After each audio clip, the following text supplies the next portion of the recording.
No, Peter, seriously, thank you for spending this time with us today. I know you're a busy man with a young, growing family and a new baby as well. So really appreciate your willingness to chat with us. And for those who are watching their first Barstool webinar, Barstool Investor is just a community of like-minded individuals who share a passion for real estate. We're really a community of those who are just trying to get started, and also those who have actually done quite a bit within the space as well for some time. And really, our mission is to just help educate and inspire. And we felt that a really good way to do that is by involving, very accomplished investors and just other players within the real estate space to speak on in this webinar forum. So then that way you can all learn from their learnings over time. So, Peter, again, thank you for joining us today. I think what would be helpful is if you could just start with a brief background for the audience. Yeah, absolutely. Thanks for having me. It's always fun to chat with other real estate folks and share a little bit about how I got to where I'm at, and hopefully that's valuable for other folks looking to take a similar path. So my background really is engineering. I have a degree in electrical engineering and worked as a control systems engineer for my first 5 years out of college. So I graduated from college in 2007, and then my best friend from high school, he and I had actually met in Boy Scouts. We both went through Boy Scouts together, both became Eagle Scouts, stayed in touch. He went to OSU here in Columbus, and I went to another smaller school. But he was a year ahead of me, so he graduated, got a job at an engineering firm locally, and he was able to help me get a job at that same firm when I graduated. So I moved out here to Columbus, started working as an engineer, and he and I had always been kind of business minded. We'd had like some goofy like attempts at businesses. Even back when in high school, we tried to like do like a vinyl record to CD conversion business, and we did like three of them ever. Um, so we immediately started, we started reading all the classic books that I'm sure a lot of folks in your audience have read, like Rich Dad Poor Dad and Millionaire Next Door. Even 4 Hour Work Week had come out right around that time, I think. And we wanted to start investing, start making money. And so we saw a great opportunity in real estate during this time. So we bought our first rental property in 2008, the end of 2008. It's a single family rental. It was a foreclosure. We actually still own it. It's up near Ohio State campus area. So it's a student rental. And so we bought it, just classic. We went over there nights and weekends, got our hands dirty, did all the work ourselves, to basically flip it and get it ready for rent. And then we rented it out. And we were self-managing during this time. We were, for the next few years, we slowly added about one single family rental to our portfolio per year while we were both working as engineers at our day jobs. So this went on for several years. And as we started to get more properties, we looked into property management, but it seemed like everyone we talked to, because during this time we were going to a lot of these like real estate investor meetup groups. I think we even ran one for a while. And in talking with other investors, everyone like hated their property manager. No one had anything good to say about any of the local property management companies here in central Ohio. So we were like, hey, we're looking for an exit from our day jobs. We already have this small portfolio. We had like 5 or 6 single family rentals. What if we just started a property management company? Because it seems like that's really a need here in central Ohio. So we looked into what it would take to do that. We got licensed, and we partnered up with a broker friend of ours. And then in 2013, I quit my day job as an engineer and started RL Property Management. And on the day I quit, which was, we actually just celebrated our 10-year anniversary. It was in like March or April of 2013. We had no clients. All we had was our existing portfolio of rental units, which, like I said, single digits, wasn't much there. And so day one, I'm in my apartment. We didn't even have an office yet, with a computer, trying to put together a Squarespace website and trying to figure out how do I go find property owners to hire me to manage their properties. So muddled along, and it was months before we got our first client. We finally signed our first client. He paid us with like a Chase Quick Pay, So I have like a screenshot of that email when it came through as like our first revenue for the business, and just grew from there. So a year into it, when it actually seemed like it was going to be viable, my business partner then quit his job and came on board full time, and then he and I built it side by side, eventually with a team, all the way through to where we are today. Now, about a year ago, my business partner and I bought another small company that he now runs as CEO. So he's out of the day to day here at the management company, but he and I are 50-50 in everything, all the properties, all the businesses that we own. So that's kind of the quick version of my backstory, and happy to talk more about, any part of that, whatever you think is going to be useful for your audience. Yeah, no, Peter, that's absolutely an incredible story, and really kudos to you for the 10-year anniversary. I think there's some stat out there that shows how few companies that get started really even last that long. So I think that's a huge testament to the systems that you've put in place and the sustainability of your business. And yeah, it sounds like both you and your partner were very business minded. You always had aspirations that seemed to go beyond having a W-2 job. But Yeah. was there a specific moment or catalyst that where you just decided that what, I'm not going to be a W-2 employee engineer, I'm going to make the jump? Or maybe you remember a turning point in your life or something like that that really inspired you to take that leap. It's hard to point to a really specific moment. I have a few vivid memories of this time. Mm-hmm. One of them is from the book Rich Dad Poor Dad. He talks about the four quadrants in there, and I won't Yeah. get them exactly right, but it's like employee, self-employed, business owner, and investor. Maybe you got that Mm-hmm. right. Yep, that's And like right. how you move from the quadrants, and that really made an impact on me. And I was immediately like, I want to move to the right side of this quadrant. I don't want to be self-employed. I don't want to be an employee. I want to be a business owner. And I was, however old I would have been, 22 or 23 at the time. And the beautiful thing about being that young is that you think everything's easy, especially when you're an Yeah. engineer. And so you're like, oh yeah, how hard can this be, right? And as anyone who's ever started a company will knows or will quickly find out, is very difficult. But nevertheless, it made an impression on me. I was like, I don't want to work for other people. I don't want to be adding to their enterprise value. I want to build something of my own. Um, so I have that really vivid memory. And another vivid memory that I had of the time was just being bored out of my mind working as an engineer. I'm kind of an extrovert, and it's a very introverted activity. I also like the work was just turning the crank. Like every project was exactly the same as the last project with just very minor differences. So I would just get the next project, same as the last project, turn the crank for a few months. That project's done. Next project, same as the last project. So never felt like we were really making any progress, or that I was, there's a great phrase about like, you ever hear someone say, "Oh, I've got 15 years of experience," blah blah blah, and it's like, well, do you really have 15 years of experience, or have you had 1 year of experience 15 times? Hmm. And that was what I felt like I was getting. I thought I had 1 year of experience, and I was getting that over and over at my engineering job. Wow, that I've never heard of it phrased that way. That makes a lot of sense.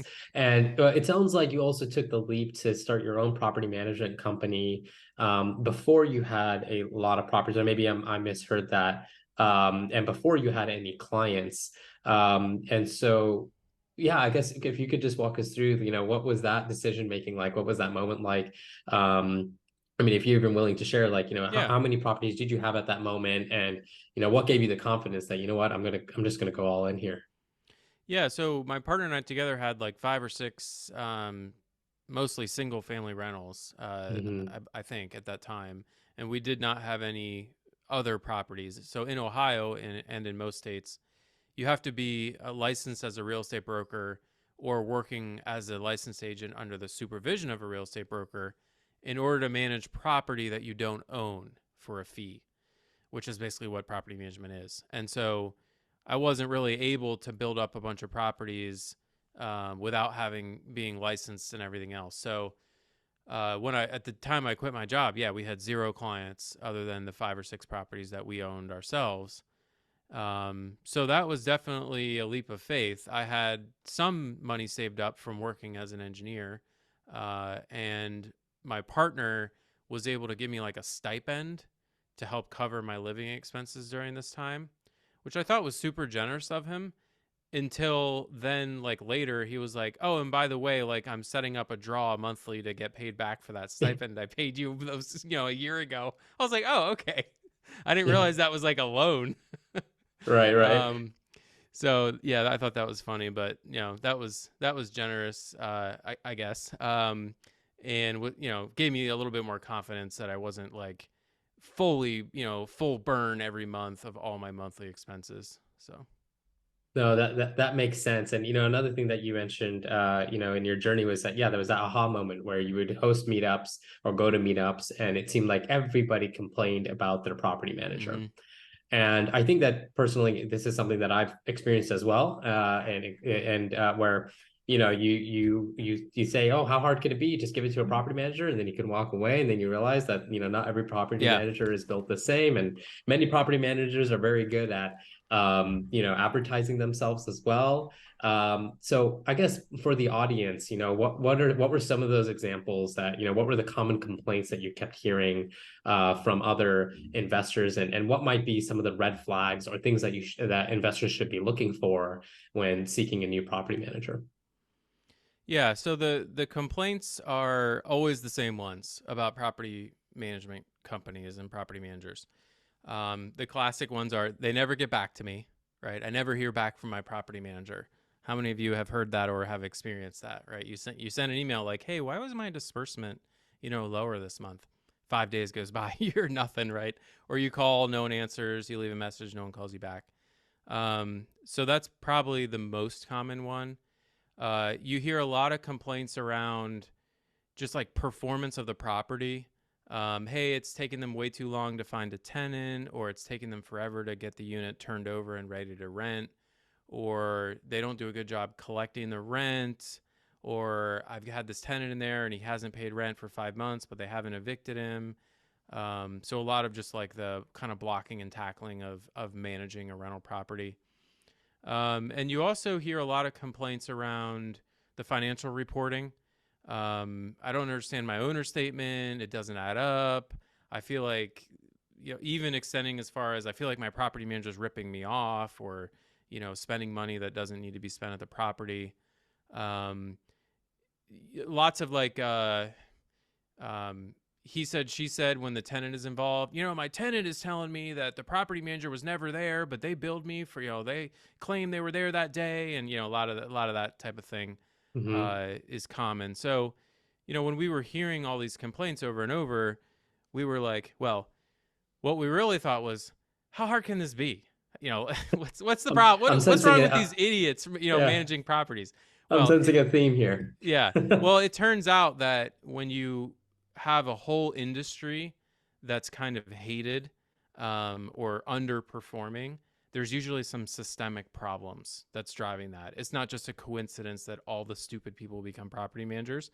It's that property management is actually really, really difficult. And there's some almost intractable issues and problems and kind of conflicts that are intrinsic to the nature of managing property that you don't own that make it really hard to make everyone happy. And so it turns out that a bunch of those people probably have unrealistic expectations. A bunch of those property managers probably are kind of bad. And then there's a bunch in the middle where it's kind of like you're only getting one side of the story, and maybe there was a mistake made, but the property manager has actually tried to make it right. And like the property owner overpaid, and now they're kind of taking it out of the manager. And there's all these like complexities and conflicting. One of the hardest things about being a property manager is that you are in the middle. You really have two customers, and their Mhm. interests are opposed, right? You've got the property owner who Right. wants maximum rent, minimum expenses, and then you've got the resident who wants minimum rent and maximum amenities and instantaneous response times, and you're in the middle, and you have duties and obligations, legally and morally and ethically to both of those parties. So very, very hard to do amazing and make everyone happy. Um, and that's the business I decided to start and grow. So here we are. Yeah. So, and then I guess how, so there's a couple questions I have that came out of that. So you mentioned some of the, some of the issues, the complaints that people consistently seem to have about their property manager. If someone is entering a market where, your property management firm doesn't exist, let's say they're trying to start up in Florida or Alabama, how might they, you know, what would you suggest to prospective investors around how they might diligence that property manager? What are some red flags that they should look for? Are there specific questions that they should be asking? Yeah, so there's a few things you can do here. Um, I'm not going to cover the obvious ones. Like, of course, you should like look at Google reviews and Mhm, call and talk to them and check their response times and stuff like that. You would do that with mhm, kind of like any vendor you were looking at hiring. With property managers specifically, one thing you can do is go on their website and look at their properties that are listed for rent. This is super powerful. There's a few things that you can pull out of this. One is how many listings do they have? Um, and that's going to give you a sense of their size. So if they've got like two listings and you're trying to bring them 50 units, you're probably going to be their biggest client, and that is not necessarily a great thing because you may overwhelm them with the volume that you're bringing. On the other hand, if you've got one single family rental and you go on their website and they've got 59 listings, you're going to be a small fish in their relatively big pond. Now, that doesn't mhm, mean they're not going to do a great job. Maybe the reason they got so big is because they're excellent, but you might want to look into that. So that's the first thing, is like how many listings. You also want to look at what are the types of properties that they have listed for rent, and are they similar to your properties? Ideally, you want like a one-to-one match. You want the types of properties that this manager is managing to align very closely with the types of properties that you have, because they're going to be experts at that, right? If it's all class A stuff that they have listed and you're bringing them a C class property, that's not going to go well at all.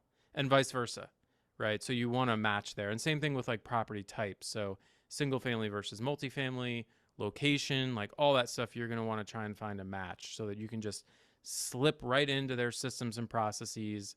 And they obviously have figured out how to manage that asset type.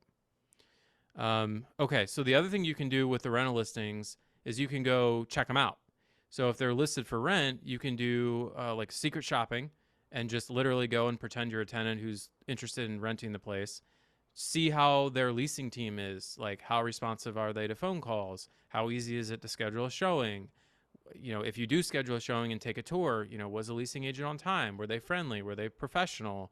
Did they follow up after the showing? Like, and then how well did they prepare the property for rent? Like, how would you feel if this was your rental and they were listing the rental in this condition to prospective tenants? Um, so a lot of information to be gathered from that rental listing section of the property management website. And you could even go so far as doing some skip tracing to get a hold of the property owners mhm. who own those properties that are listed for rent. Call them and say, hey, looks like you use XYZ property manager. I'm thinking about using them too. I know you're busy, but would you mind taking 2 minutes? Can I just ask you about how your experience has been with them? I think that's a great way to get an unbiased view, because, of course, you can call and ask for references, but what's the point in that? They're just going to give you references that are going to rave about the company, because, of course, they are. And even if that's only 50%, right? 50% of their clients hate them. You would never know that because they're not going to put you in touch with those people. So, yeah, there's a few ways you can kind of get clever with that stuff. Wow, that is really practical feedback. Thank No you, charge Peter. for all that That's info. This is all free. that's great. No, that's really wonderful. And yeah, I mean, I don't think I've ever actually done any of those tactics. So that's something that I'll be taking as a learning. Um, and then you also mentioned that it's an industry that's very challenging, and you decided to take it on. And as someone who does work with you, like I can definitely attest to the fact that it's been a very different experience relative to other property managers that I've worked with. But for anybody that's listening to this conversation and is contemplating, maybe I should start my own property management firm. You've already said that it's not for the faint of heart, but what are some little things that, if someone's setting out to do this, to like actually start up their own property management firm, that they should consider or implement in order to have a successful business? Yeah, I mean, there's a lot to talk about there. from a high level, first you need to understand the licensing requirements in your state and make sure that you have that all set up correctly, whether you need to be an agent or a broker or working under a broker or what have you. um, and then you need to get really specific about the types of properties that you want to manage. So one thing I didn't mention is when you're looking at a potential property management company and you're looking at their rental listings, one of the things you want to look for within their rental listings is a consistency of asset type. If the property manager has a 30 unit multifamily and a duplex and a class A downtown and a class C junky property in the bad side of the tracks, like they're all over the place. And so they're not going to have developed efficient systems and processes, because how could you when you're managing Mhm. 15 different types of properties in all over the city, right? So you need to be thinking about this if you're thinking about starting a management company. What are the types of properties that you want to manage? The fewer the better, right? Like the more narrowly you can define what you're going to be great at, the easier it's going to be to scale up, right? The saying is niche down to scale up. And it's counterintuitive because you're going to feel like, well, if I'm only managing like class B single family, like and a guy with a class A 20 unit comes to me, I'm supposed to say no to that? Like how does that make business sense? But it actually does, Mhm. counterintuitively. Because in the long run, if you just say yes to everything, you're going to be pulled in a million different directions. You're not going to do a great job at anything, and it makes your job harder in every dimension: marketing, sales, operations, financial modeling and forecasting. Like all this becomes really difficult when you have too many SKUs. That's what they would say in like the e-commerce, right? Is like too many different types of products and services that you're trying to offer. So if you get really narrow and specific there, it then becomes really easy during conversations with potential referral partners, which is a big part of growing a property management business. They say, "Oh, what do you do? What are you up to these days?" "Oh, I'm a property manager." "Okay, great. What types of properties do you manage?" Right? Which is more memorable? Someone says, "What type of properties do you manage?" "Oh, we manage everything. Anything that you have, we'll manage it." Or, "Yeah, we've really narrowed in on 10 to 50 unit Class A on the northern half of the city. So if you know anyone who has that type of property, that's really what we've zeroed in on." That is compelling, right? That gets someone's Mhm. attention, and they're like, "Oh wow, like this guy is really specific with what he's trying to do," and it also helps them. It's much easier, weirdly, to think of someone who owns a 10 to 50 unit Class A on the northern part of the city than it Yeah. is to just think of someone who owns real estate, right? Like, it's like, do you know anyone who owns real estate? You're like, "Oh, I can't think of anyone." It's like someone asking you, "What's the last book you read?" Your mind just goes blank. So the more specific you can be, just everything trickles down from that. I don't know how far you want me to go on starting a management company, because I could probably talk for like 8 hours on that. Right. I'll pause.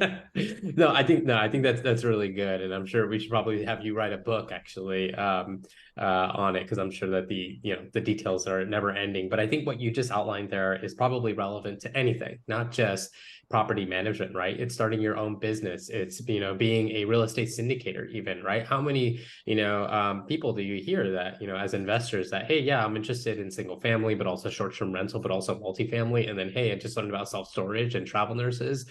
um, I think, as a fellow Charlie Munger fan, right? He often says you want to stay within your circle of competency, and you have to know what your circle of competency is as well, because for any decision, it's either, yes, I know how to do that, or no, it's not a good idea, or I don't know enough about it. And I love the phrase that you shared as well, which again, I'd never heard this one, but niche down to scale up. I think that's exactly right. There's efficiencies and economies of scale that are gained once you actually define what your focus is. So I think that's all very, very well said. I also want to just pick your brain a little bit on, like, as a former W-2 employee, right? And someone who is an engineer, I would love to understand, how, if at all, do you feel like you've been able to leverage some of the skill sets and learnings that you gained as a W-2 employee as a real estate player? And I Mm-hmm. think the reason why I want to ask this question is because I often hear other investors that are saying, hey, what do I know about real estate? What can I really bring to the table? And I think corporate America often trains people to think that, oh, you can only be product manager that works at Google, for example. But there's actually transferable skill sets. So I just love for you to be able to share that with the audience as well, because sometimes these definitions and these specific roles and titles are artificial, right? And at Yeah. the end of the day, I'm a firm believer we're all just trained to be problem solvers. But would love to hear from you, how you've basically leveraged your background in your current career. Yeah, absolutely. So, my engineering background really prepared me well for property management. It's a lot of, you know, how do you break down a problem and analyze it and problem solve. That's been really helpful in property management, which is just nonstop problem solving. But not everyone's going to have that to fall back on. I think more generally, I learned a few things at my W 2. I had two different engineering W 2 jobs for two different companies, both pretty small. One was I really got clear on how it was to be an employee and what I liked and what I didn't like in a manager and in an employer. And I actually took notes. My partner and I took notes on here's what you need to provide W 2 employees if you want high performance from them. Full autonomy, the tools they need to do their job, trust by default. Like we had a list of things that we swore that when we started our own company and if eventually we had employees, which at the time seemed like a crazy fantasy that we would ever make enough money to have employees, um, we wanted to do this for them. We wanted to treat them Mm-hmm. the way we had wished we had been treated as employees, and the way we felt was proper to have an employee and employer relationship. And like one of those things was, a lot of employers they want to cash in on the family metaphor, and we're family here, and so they want you to kind of work hard as if you were family. But then when there's a downturn, you don't get to just stay on payroll because you're quote family. They're going to let you go, Mm-hmm. right? So they don't fulfill the end of that bargain. And so you can approach that in a couple different ways, but the way we approach it is we're never going to pretend that we're family, right? It's more like a sports team analogy where, and I didn't come up with this. This is, I've heard other people talk about this. Um, it's a sports team, right? We're going to assemble a group of high performers. We're going to work well together, but there may come a time when you need to part ways or we need to part ways and bring in someone else who better fits the team, and it's not necessarily personal, and there's no expectation of like an infinite employment, right? So that's something we took away. The other thing is I was able to see how business worked to a certain extent because I didn't grow up in a small business really. My mom did run her own business out of our house, but it wasn't like a Main Street, even as big as a Main Street business with employees and such. It was like a family farm. So being able to just observe like how you set up a small business and how it operates, even to the small amount that I was privy to as a relatively low level engineer, was still interesting and useful to me.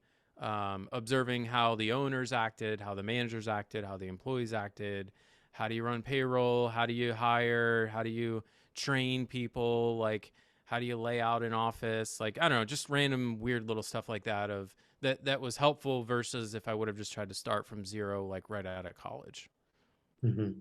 No, wow, that's really well said. And I think as you were talking, like, it sounds like how you seem to have an idea of how you like to show up for your employees. Um, I wanted to ask also, how do you expect investors to show up for you? So, are there certain investors that you would just never work with or, cut ties with because you feel like they're just not a good customer? And I think relatedly, as a follow-up question, how can investors ensure like set up their property manager for success? Like, are there ways and things that the investor can do, and maybe it's doing less, quite frankly, and but I'll allow you to answer that to make sure that the property manager is teed up. So yeah, two-part question. Okay. Yeah, we definitely take a close look at our clients, so the property owners, the property investors. As much as they're interviewing us during the sales process, we're interviewing them, and we actually turn away over half of property owners who approach us to work with us, usually because their property is in an area that we don't service. But Other reasons too. Big one is going to be unrealistic expectations. Um, some property owners, uh, if they don't have a lot of experience with real estate, and maybe they just took a high dollar course or went to a seminar and just bought some property sight unseen, and they're just talking about, well, the rent's $1,000 and your fee is $100, so I'm going to get $900 every month, right? And just, no concept of the operating expenses and capital expenses associated with Hmm. running a property. So that's one thing. Is it just, if we can tell right off the bat, we're literally not going to be able to meet their expectations. Um, Anyone who's just outright rude and or mean to team members, either during the sales process or even once they become a customer, that's a non-starter. My employees are just honestly way harder to replace than my clients, and so I'd rather lose a Hmm. client than lose an employee. As harsh as that may sound, um, it's just, this is our day to day, right? We work here in Columbus, most of us, or even some of us around the world, and we're not gonna. This isn't a retail store. We're not gonna just take abuse just because you had a bad day, right? That's just not gonna fly. I don't know. Maybe that's the wrong attitude, but that's how I've always been. Um, and so, uh, and I would say every year, I think we've got about 230 property owners who own the 600, 700 some units that we manage. And I would say every year we end up parting ways with maybe one or two that we decide, like, hey, this just isn't working out. But it takes a lot to get to that point. You're not going to accidentally send an email and suddenly we fire you. Like, it's a pattern of just absolute ridiculousness. There's the old, the 80-20 rule, right? Like, so it really is true that 20% of our clients take up 80% of our time. And it's even worse. I mean, there's probably like 2% of our clients that take up like 50% of our time, just Hmm. because nonstop questions, nonstop complaints. Hey, why did your guy charge $50 to cut the grass? I've got a guy who charges 40. I need you to call me right away. Like, you know, just total mismatch in terms of the value that we're offering versus what they're expecting, I guess. Um, what was the second part of that question? Yeah, the second question was, so how can investors set up their property manager for success? What are things that they can do to help them, to make sure that it's a positive and productive Yeah. relationship? Yeah. So I think first is going to be providing the property manager with as much information about the property as you can. Everything from inspection reports to anything about the tenants, the history, the lease, of course. Um, you know, Even better would be like the utility companies, the trash company, like a lot of these kind of nitty gritty details that seem kind of stupid when you're buying a $600,000 asset. People, I think they get annoyed. They're like, this property manager is asking me about the water company. Like, isn't that what I hired them for? But it's actually kind of really hard to find a lot of that info out if you don't know it already. It's really weird. Maybe it's an Ohio thing, but so just, yeah, as much communication and information as you can give us, especially in that first like 30 to 60 days, is really crucial. So like responsiveness and being available for us, that's going to help us set your property up for your success in the long run, which is what we're trying to do. Mhm. There's It ends up that the work related to property management is super front loaded. So that first 30 to 60 days, we are putting in hundreds of hours, on a larger asset to get it all set up. Get familiar with the property, get familiar with the tenants, read through all the leases, get everything set up in our systems, right? Um, and then over time, things get easier because the property is kind of like settling into a groove within our company. And so that means the property tends to perform better over time. And we tend to need less from the property owner as time goes on. And also we start to become more profitable and you start to become more profitable as the whole thing just kind of settles into a nice cadence, and we've got residents that we've screened in place, and maybe we've had one or two turns that have caught up the deferred maintenance and capex items and stuff like that. So I would say patience would be a huge one on the part of property owners.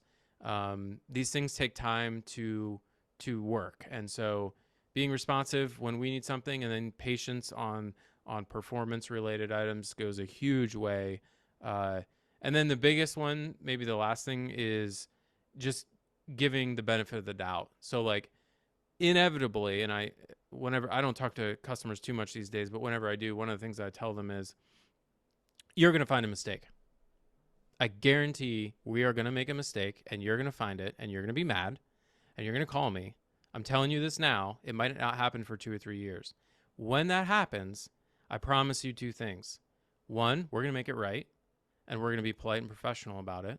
And two, we're going to look into how it happened and try to fix our systems so it doesn't happen again. So all I'm asking from you is give us the benefit of the doubt and engage in a respectful two-way dialogue when you do find a mistake. And this is going to work really, really, really well. Mhm. Wow. All very, very well said. You've clearly, thought through this quite a bit. I think, I want to make sure that there's enough time for a Q&A. But, just a few additional questions. I don't think we ever got, how many doors do you currently manage today?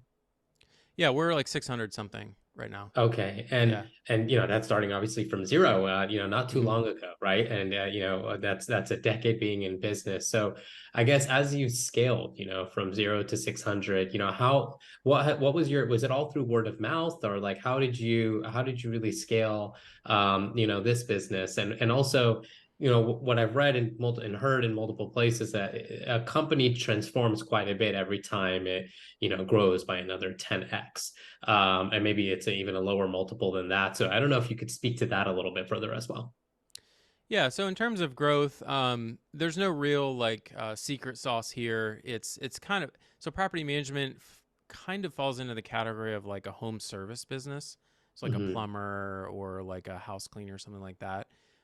So a lot of those same marketing channels are going to work pretty well. Like Google reviews is huge, really, really big. SEO, right? So when someone searches Columbus property management, we tend to be in the top two organic search results. You can do paid Google results, so you show up even in the paid results there for that search term.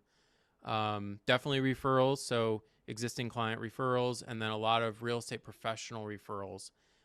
So anyone who's involved in a real estate transaction, lawyers, realtors, brokers, CPAs, title company people, lenders, all those people are in a position to refer their clients to us if they work with investor clients. And so we work at developing and maintaining those relationships. Um, we do, what else do we do for marketing? Yeah, it's just a lot of little stuff that adds up over time. Yeah. Just consistently showing up. A big one is showing up at like the real estate investing groups around town. I did a lot of that in the early days. I would go to every real estate investor meetup group I could find, and just, you know, introduce myself and get to know people. And I think a big mistake people make here is that they go to these events, which is great, but then they show up and they're like, "Hey, I'm Jeff. I run a property management business. Do you own any real estate?" Right? And it's like they're just pushy about wanting. It's super obvious that they're there to get to to to get business, and that's very off-putting if you've ever been on the other side of that. So what your goal is if you go to these meetings, you're there to make friends. That's the only reason you're there. You're there to make friends and provide value. And if you do that over time, the business will come. So go into there, like recite that to yourself in your mind when you pull into the parking lot. I'm just here to make friends. I'm here to meet cool people, hear what they're about and what they're up to, and try to help them if I can with advice or introductions. And then trust me, they will figure out what you do, and if it makes sense, they will reach out about managing their properties. So that's a big one. I love that. And I think that's networking 101, right? You're here to make friends and relationships first. So yeah, would love to, that's a really good lesson. I'm starting to see some really good questions come into the chat, and I'll allow them to actually ask it directly. But as I kind of just land my plane, Peter, you clearly have a really solid business mind. I mean, I think just in terms of how to think about managing employees, how to think about customers, how to think about scale. what types of resources would you recommend to others that are trying to start their own businesses, whether it be a real estate investment, whether it be their own property management company, or whether it even be a company that's outside, I guess.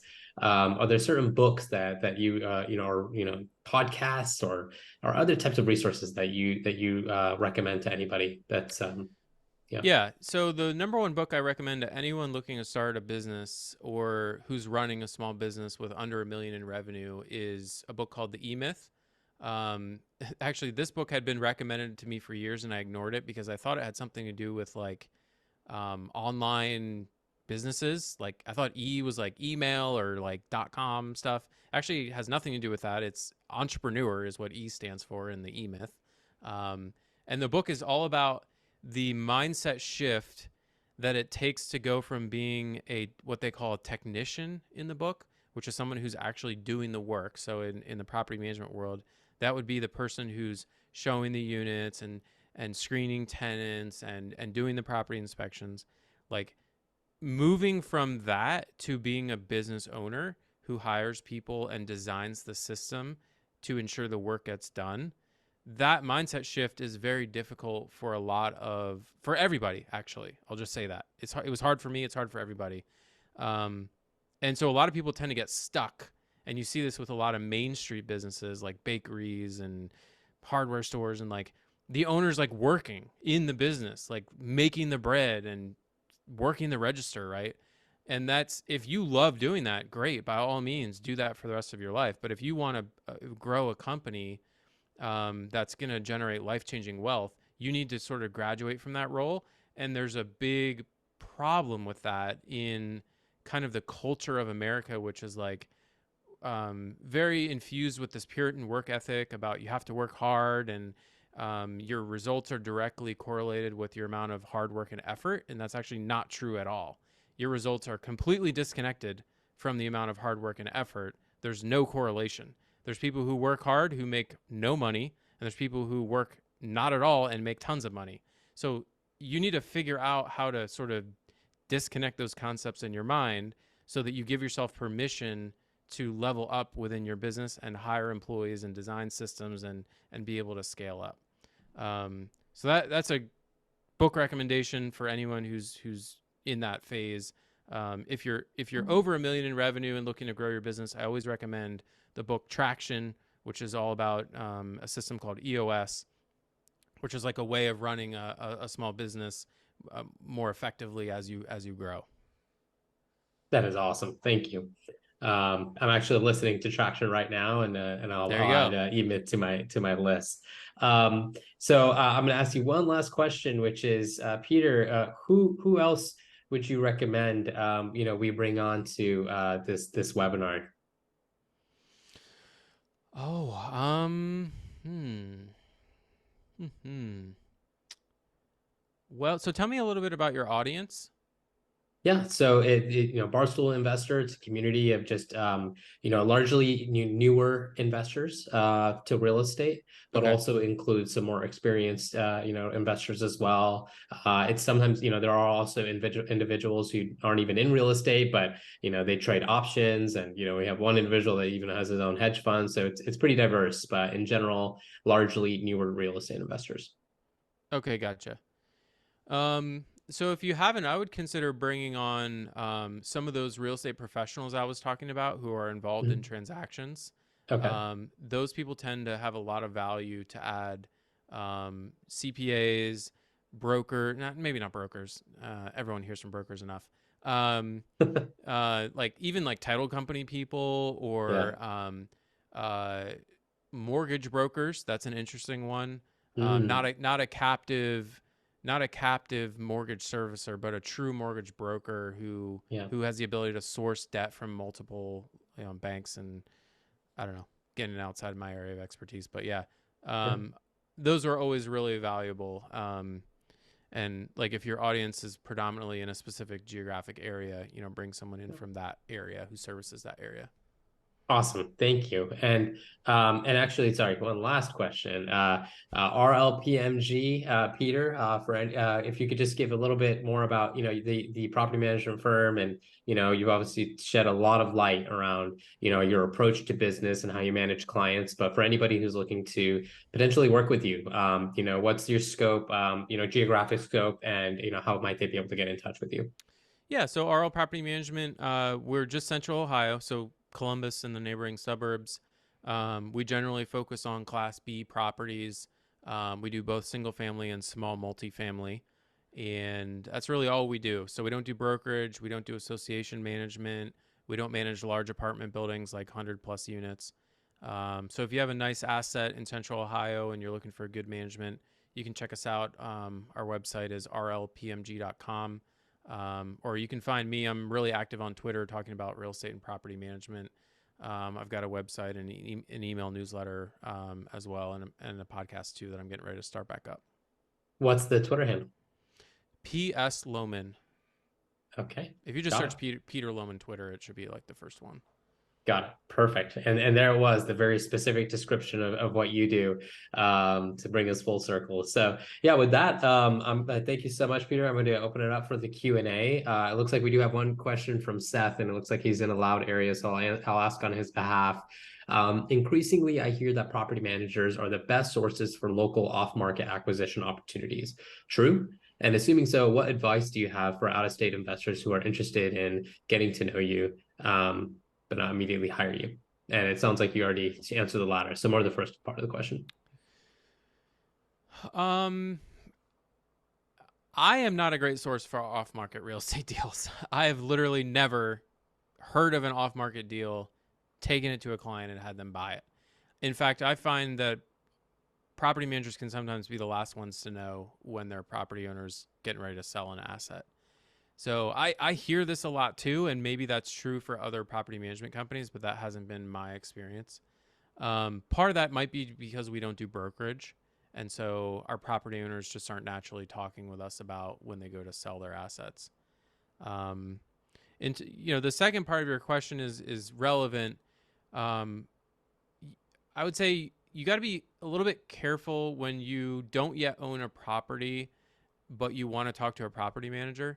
Um, it's kind of like the guy who walks onto the car lot and he's like, no, I'm not going to buy today. I mean, I'm looking like 6 months from now, I'm going to be buying a car, right? And the guy, the salesman's just kind of like, dude, like, I don't come back to me when you're ready to buy a car. Like, I don't know what you want me to tell you.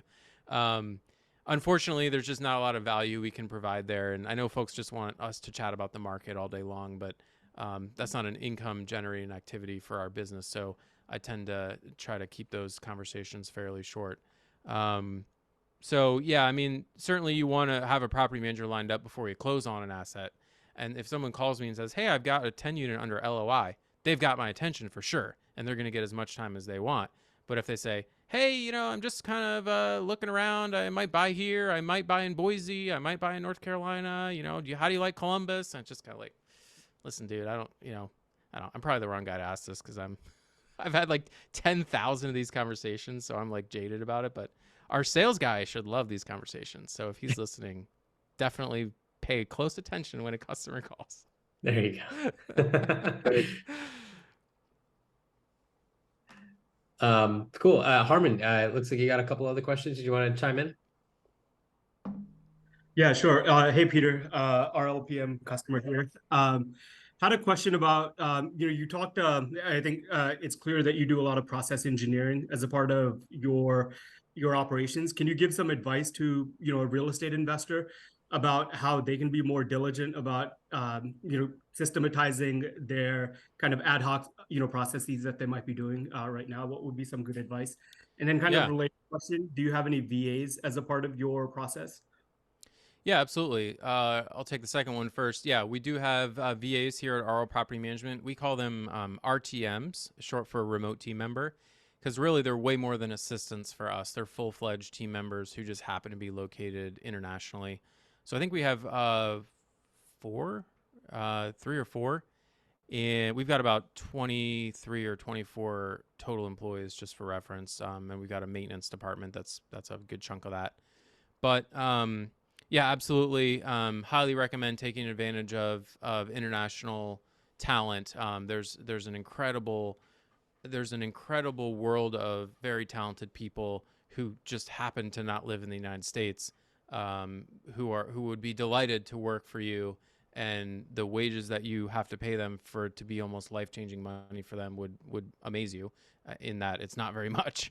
Um, and so the first question about processes, yes, I am kind of known in the property management circles for my work with processes and systems.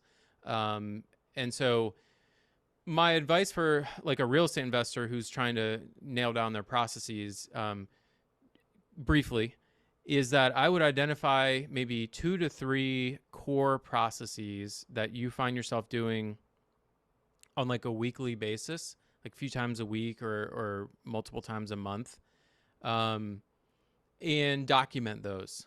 Um, so take some time and identify what's the trigger. Like when does this? How do I know this needs to happen? And maybe maybe the trigger is just a day of the week, or maybe it's when I get this email from my accountant, or maybe it's when my broker says there's an interesting property, or whatever it is. So what's the trigger? What are the steps to the process? And literally write those out. You can just start with a piece of paper, or you can just do it in Word or Excel. Like, what are the main parts of what needs to happen every time in this order? And then what's like, how do I know when it's done? Like, what is the completion step? And does that completion step then trigger something else? So start by documenting that for your like 2 to 3 core processes, and use those checklists. A great process is really kind of like a glorified checklist. Checklists are incredibly powerful. There's a great book called Checklist Manifesto, that's extremely relevant, actually. It's about like doctors and pilots, but it has a lot of relevance for anyone who's running a business.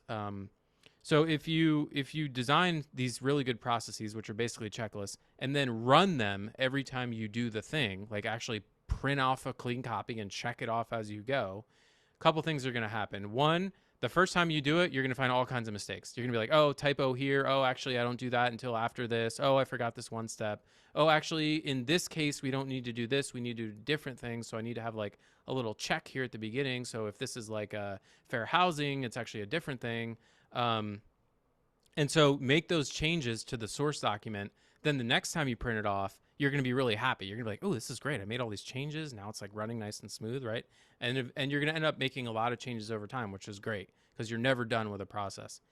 Once you've really got that nailed down, you now have the ability to leverage and scale, because you can pull someone in and have them execute that for you if you've done a good job with and you can get really fancy here with software and video recordings and screenshots, and there's an unlimited ocean of ways to sort of take this to the next level, but that's kind of where I would start.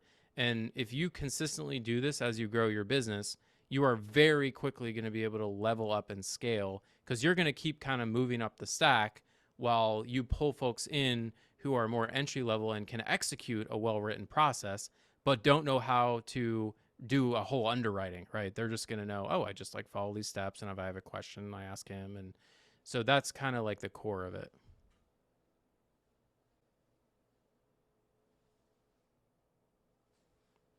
That's a great response. Thank you, Peter.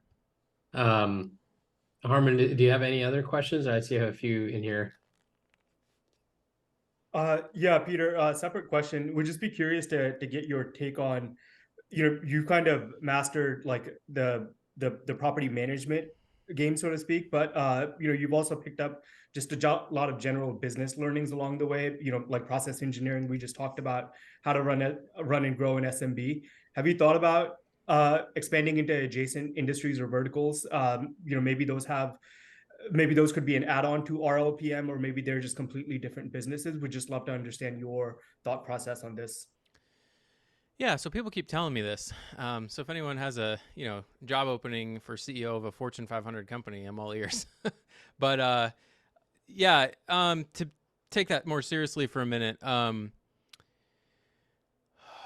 So Yes, I think the short answer is yes. So one of the things that we've expanded into is I mentioned we have a maintenance department.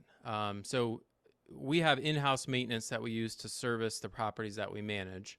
It's basically seven handyman type guys who are highly skilled and very experienced. And so they're able to go out to the properties we manage and execute a lot of the day-to-day maintenance requests and unit turnovers for our clients. And so we're able to pay them X and bill them out at Y, and Y still being below the market rate for what it would cost our clients to go out and hire a handyman off of just basically paying retail prices, right? So they're still experiencing a saving, but we're able to make a little bit of profit on the spread there. And so we've done that for years, and it's grown, and it generates a lot of revenue for the business. There are a lot of opportunities in property management to expand into other areas. You can do brokerage, you can do association management. So any of the vendors that you regularly hire as a property manager, those represent opportunities to compete with your vendors, right?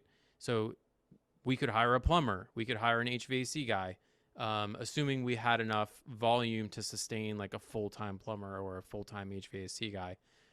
Which I don't know that we're quite to that level yet, but there's some ways you can kind of split up that work. So yeah, I mean, I think the way I think about this is like, there's a lot of things we could do that would make money, but there's an opportunity cost to any activity that you undertake. And so, I mean, there's a lot of things I could do to make more money. I could go home and cut grass after my daughter goes to bed, right? Like there's a lot of ways you could make a little extra money, but what's the return on brain damage, right? And what are you not do? What are you saying no to because you said yes to this one tiny little thing that's going to make you a few extra $1,000s a year, right? So it gets crazy when you own a business because there's a part of you that's still like, well, shoot, if I can get an extra $50,000 a year, like, yeah, we are absolutely going to start running like a tub stopper replacement, handcrafted business on the side for all of our clients because the tub stopper's always missing. Like, you could come up with wild ideas that would make tens of thousands of dollars a year. And as an individual, you're like, that's real money. I mean, if I had an extra $10,000 a year in my personal bank account, that would be big. But when you're running a company, an extra $10,000 or $20,000 is like a rounding error. And like by the time it runs through all the expenses and taxes and and it gets to me and it's like $10, right? So you got to really think about, is this worth the time and effort to drive down this path, or should I really wait and be patient for something where I can take a big swing, right? Warren Buffett talks about a fat pitch, like wait for that fat pitch. Well, if you're distracted chasing balls all over the field, you're not going to be at the mound when the fat pitch comes. And so part of the challenge here is figuring out when I'm sizing up an opportunity, which a lot of opportunities come across my plate these days after 10 years of banging my face against the wall. Is it worth taking a swing, right? And then there's no easy answers there. Great question. Thank you, Peter. I'm not going to forget return on brain damage. I think that is That's another one I stole from someone on Twitter. I love it. I love it. Well, yeah, I recognize that we probably don't have much time left for another question. Maybe one last one in case anybody else wants to chime in. Is there anybody else with another question? I haven't been able to keep up with the chat, but I think there were some that came through there. It's lively, Peter. You got a lot of fans. Well, Peter, again, thank you so much for the time.